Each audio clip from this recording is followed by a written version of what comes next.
ভাগ হৈছে আমাৰ অনন্ত শয্যা শ্ৰী বিষ্ণু। হাই এভৰিৱান, মই পৰাগে আপোনালোকৰ ওচৰত এটা নতুন ব্লগ বনাবলৈ আহিছোঁ। মোৰ প্ৰথম চেনেল হয় এইটো। আজি ফাৰ্ষ্ট ভিডিঅ' দিম আৰু ভিডিঅ'টো চাই যদি আপোনালোকে ভাল পায় লাইক কমেণ্ট শ্বেয়াৰ ছাবস্ক্ৰাইব কৰি দিব, কাষতে থকা বেল আইকনটো দবাই দিব। আহি পাই গ'লোহি এতিয়া ভেলাঘৰ চাবলৈ। মেজি ঘৰ, চাংঘৰ, বহুত ধুনীয়া ধুনীয়া প্ৰতিচ্ছবি আছে। মই দেখাই আছোঁ আপোনালোকক। বেক কেমেৰা কৰি মই আপোনালোকৰ ভিতৰৰ পৰিৱেশটো দেখাই আছোঁ। ৰ'ব, দেখিবলৈ পাইছে ইমান ধুনীয়াকৈ গেটখন সজাই থৈছে। ইয়াত ভাগৱত পাঠো হ'ব ভোগালী বিহু উপলক্ষে। ইমান ধুনীয়াকৈ সজাই থৈছে। আহকচোন এতিয়া ভিতৰৰ পৰিৱেশ চাওঁ।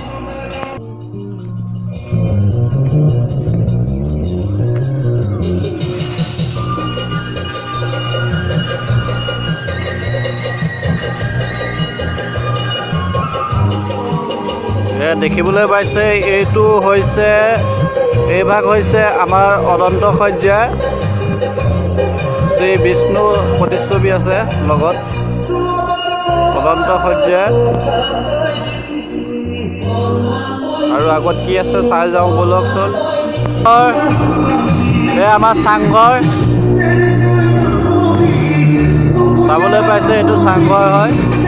ইয়াত উঠিবও পাৰি, মই দেখাই আছোঁ ফ্ৰণ্ট কেমেৰা কৰি কেনেকৈ উঠিব পাৰি।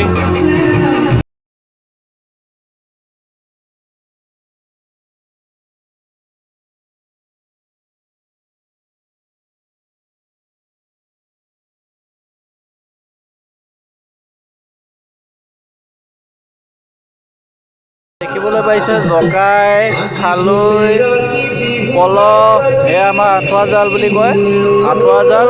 তাৰপিছত এইটো নাঙল হয় আৰু এয়া বিহু নাচনী, ঢুলীয়া, গৰু গাড়ী চকা এটা ধুনীয়াকৈ দি থৈছে।